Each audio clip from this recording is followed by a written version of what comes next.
और क्या हालचाल गोल्ड के ट्रेडर्स। यहाँ पर देखो, मैं सुबह वीडियोस नहीं अपलोड कर पाया, उसके लिए सॉरी। तो यहाँ पर गोल्ड की अगर डिस्कस करें तो गोल्ड में अच्छा खासा मोमेंटम हमें अपसाइड का देखने को यहाँ पे मिल रहा है। तो देखो, हमारे लिए दो लेवल यहाँ पर था, ठीक है। इंट्राडे लेवल के अगर बेसिस की अगर हम डिस्कस करें यहाँ पर, तो मैंने आपको बताया हुआ था कि अगर 1 मिनट पे अगर आप एंट्री करना चाहते हो तो इस लेवल का जैसे अगर ब्रेकआउट होता है तो तुरंत आप यहाँ पे एंट्री कर सकते हो और यहाँ तक का टारगेट हमें इजिली मिल सकता है। तो मार्केट ने क्या, गोल्ड ने क्या किया कि डायरेक्ट इसने गैप ओपनिंग दिया और एग्जैक्ट इस लेवल को टच करके यहीं से हमें शेयरिंग देखने को मिला हुआ था, ठीक है। तो हमें यहाँ पे टारगेट देखने को मिला डाउन साइड का। अब इसके बाद देखो, गोल्ड क्या कर रहा है कि इसके लेवल के अंदर यहीं पे बहुत देर से यहाँ पे सस्टेन कर रहा है, ठीक है। यहीं पर क्या है कि गोल्ड बहुत देर से यहाँ पे सस्टेन कर रहा है। तो ये जो लेवल था हमारे लिए बहुत ज्यादा यहाँ पे इंपॉर्टेंट है, ये लेवल और एक ये लेवल, ठीक है। इसके बीच में जब तक रहेगा गोल्ड यहाँ पे साइडवेज तरीके से यहाँ पे ट्रेड परफॉर्म कर सकते हैं। और हमने वो लेवल क्यों निकाला था वो हमने आपको क्या कि प्रीवियस वीडियो में यहाँ पे समझाया हुआ था। अब जाकर नेक्स्ट वीक वाली वीडियो देखोगे तो आपको वहाँ पे इसलिए समझ में आएगा, बट मैं इस वीडियो में भी आपको यहाँ पे क्लियर करता हूँ। देखो, ये जो लेवल है, ये सारे लेवल्स तो अब हम इसको यहाँ पे डिलीट कर सकते हैं, जो कि इंट्राडे लेवल के बेसिस पर हमने यहाँ पे ड्रॉ किए हुए थे, ठीक है, कि अगर हम इंट्राडे पर यहाँ पर हम ट्रेड प्लान कर सकें। तो अब देखो गोल्ड क्या कर रहा है। गोल्ड में जो मोमेंटम है वो अप साइड का तो हमें देखने को मिल रहा है, बट जो जिस टाइप का हमें मोमेंटम देखना आना चाहिए था उस टाइप का मोमेंटम यहाँ पे गोल्ड में नहीं आ पा रहा है, ठीक है। जो वो स्ट्रेंथ हमें नहीं देखने को मिल रही है। तो यहाँ पर आप देखो गोल्ड में कि पहले तो स्पेस एक्स का आईपीओ आया, तो जिनके कारण से क्या है कि लिक्विडिटी की बहुत ज्यादा प्रॉब्लम चल रही थी, तो अब जो सॉर्ट आउट था वो अब क्लियर जाके हुआ है, ठीक है।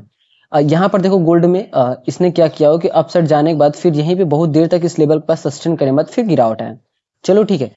अक्सर जब भी किसी लेवल के पास यहाँ पे सस्टेन करता है तो एक रेंज का फॉर्मेशन के बाद अब जितना रेंज होता है अगर उतना गिरावट आती है तो उसके बाद फिर रिवर्सल का चांसेस सबसे ज्यादा रहता है, ठीक है। अक्सर आप जाके बहुत सारे ये देखोगे तो आपको समझ में आएगा, ठीक है। अब इसी को अब जितना ये गिरावट आया हुआ था, ठीक है, इस लेवल से यहाँ से, तो इसने क्या किया हुआ कि इतना हमें गिरावट देखने को मिला और इसी के बाद यहीं से रिवर्सल हमें यहाँ पे देखने को मिला। इसके बाद फिर गोल्ड ने क्या किया, इस लेवल को ब्रेक करने के बाद इसी लेवल के अंदर यहाँ पे सस्टेन कर रहा है। तो एक चीज आप देखो, मैं तो देख रहा हूँ यहाँ पे 15 टाइम फ्रेम पर, बट आप 15 टाइम फ्रेम पे अगर देखो तो जो आपको ग्रीन कैंडल बनते हुए देखने को मिल रहा है वो ऐसा लग रहा है कि जैसे एक एक मिनट में यहाँ पे बना है, ठीक है। बिल्कुल भी यहाँ पे डोजी टाइप के, मतलब बिल्कुल भी स्ट्रेंथ हमें देखने को नहीं मिल रही है।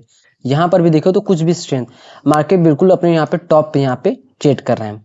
तो अब देखो यहाँ पे क्या हो सकता है कि जब मार्केट देखो यहाँ पे मोमेंटम किया, फिर रीटेस्टिंग किया, फिर मोमेंटम किया, तो यहाँ पे साइडवेज तरीके से फिर से, तो क्या हो सकता है कि ये सिनेरियो देखो, पहले यहाँ पे मोमेंटम के बाद सिनेरियो के बाद थोड़ा सा गिरावट के बाद फिर मोमेंटम किया, इसने भी क्या किया, ठीक है। यहाँ पे क्या हो रहा है, मोमेंटम के बाद साइडवेज, मोमेंटम के बाद साइडवेज, ठीक है, गिरावट। और यहाँ पर भी हम एक्सपेक्टेड कर सकते हैं कि यहाँ पर भी हमें गिरावट देखने को मिल सकता है। तो इसको हम प्राइस रेंज टूल की हेल्प से यहाँ पे एनालिसिस कर पाएंगे कि देखो जितना ये रेंज था, इस तरीके से जो रेंज था यहाँ पर, ठीक है, इतना ये रेंज है और एग्जैक्ट किस लेवल से, यहाँ से, मतलब जो गिरावट हमें देखने को मिल सकता है वो ज्यादा से ज्यादा क्या है कि यहाँ तक का हमें देखने को मिल सकता है।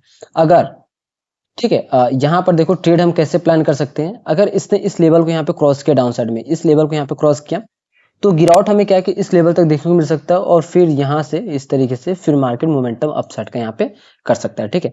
पर एक चीज देखो, अगर मार्केट का मोमेंटम करना भी होता तो देखो रीजन एक ये भी है इस लेवल पे यहाँ पे सस्टेन करने का बहुत देर से, क्योंकि एक तो इतना गैप अप के बाद यहाँ पे मोमेंटम किया और इस लेवल पे जो कि लिक्विडिटी बिल्कुल भी ऐसा नहीं देखने को मिल रहा है, और एक तो यहाँ पर एक रेजिस्टेंस के लेवल पे है, ठीक है। इसलिए हमें यहाँ पे इस लेवल पे मार्केट बहुत देर से यहाँ पे सस्टेन कर रहा है, ठीक है। यहाँ पर देखो सस्टेन कर रहा है और जैसे ही, ठीक है, चांसेस यहाँ पर अगर देखा जाए तो यहाँ से गिरावट का चांसेस हमें ज्यादा ही लग रहा है, सभी को लग रहा है कि मार्केट यहाँ से और भी ऊपर जाएगा और भी। तो यहाँ से जो चांसेस है यहाँ से मार्केट और भी नीचे जाने के बाद, ठीक है, ये जो लेवल है, ठीक है, इस लेवल का यहाँ पे मार्केट सपोर्ट ले सकता है। और लेने का रीजन क्या है, रीजन भी हम आपको यहाँ पे क्लियर करें। आप खुद सोचो कि जब इसको और भी ऊपर जाना होता तो ये इतना देर तक यहाँ पे क्यों सस्टेन कर रहा है, ठीक है, बार बार क्यों यहाँ पे रुक रहा है। और यहाँ पे अक्सर आप देखो तो जो लो है वो धीरे धीरे क्या है कि यहाँ पे जो हाई है वो धीरे धीरे क्या है कि और डाउन साइड फ्यूचर, और जो बेस है वो यहाँ पे क्लियर हो रहा है, ठीक है, यहाँ पे क्लियर हो रहा है। तो यहाँ पे तो हमें देखने को मिल रहा है कि ये इंटरडे लेवल पे यहाँ पे क्या है कि इस लेवल को यहाँ पे टेस्ट कर सकता है, सबसे ज्यादा प्रायोरिटी हमें देखने को मिल रही है। बट यहीं पर अगर ये रिवर्स किया, ठीक, अगर इसने रिवर्सल किया यहाँ पे, तो फिर समझ लेना कि जब ये पुल बैक लेने आए और पुल बैक के बाद जब ये रिवर्स करे तब हमें क्या है कि वहां पे एंट्री प्लान करना है। ऐसा नहीं कि हमें चलती ट्रेन में यहाँ पे चलना है, कहीं से भी ये क्या है कि रिवर्स यहाँ पे हो सकता है, ठीक है? सबसे ज़्यादा चांसेस यहाँ पर हैं। तो हमें अक्सर जब अगर इसने इसको ब्रेक किया तो बिना रिटेस्टिंग का हम बिल्कुल भी यहाँ पे ट्रेड प्लान नहीं करेंगे, क्योंकि सबसे ज़्यादा चांसेस रहेगा कि यहीं से फिर से मार्केट फॉलिंग हमें देखने को मिल सकता है। क्योंकि किसी एक लेवल से फॉलिंग हमें सबसे ज़्यादा यहाँ पे तेज़ी से देखने को मिल सकता है। ना ही यहाँ पे फॉलिंग और ना ही यहाँ पे अपराइजिंग, ठीक है? दोनों साइड में जो कि चांसेस बहुत ही कम देखने को मिल रहा है। मार्केट यहाँ पे देख सकते हो बिल्कुल बिना किसी स्ट्रेंथ का यहाँ पे मोमेंटम हमें देखने को मिल रहा है। तो देखो इम्पोर्टेंट क्या है कि जो हमारे लिए अपसाइड का जो ये लेवल है, ये हमारे इम्पोर्टेंट है। बिना रिटेस्टिंग का हम बिल्कुल ट्रेड नहीं करेंगे। जैसे इस लेवल का ब्रेकडाउन होता है डाउन साइड, तो हम यहाँ तक का टारगेट रख के और जो कैंडल ब्रेक करेगा, प्रीवियस कैंडल का जो हाई रहेगा वो हमारे लिए एसएल यहाँ पे बन जाएगा, ठीक है? और तो डेस्टिनी अपसाइड की अगर डिस्कस करें तो हमारे लिए अपसाइड का जो 4518 का हमारे लिए डेस्टिनी है। और डाउन साइड यहीं पे डिस्कस करें तो डाउन साइड इतना बहुत ही कम चांसेस है, ठीक है, डाउन साइड आने का। तो सो ट्रेडर्स आप लोग किस तरीके से गोल्ड में यहाँ पे ट्रेड कर सकते हो।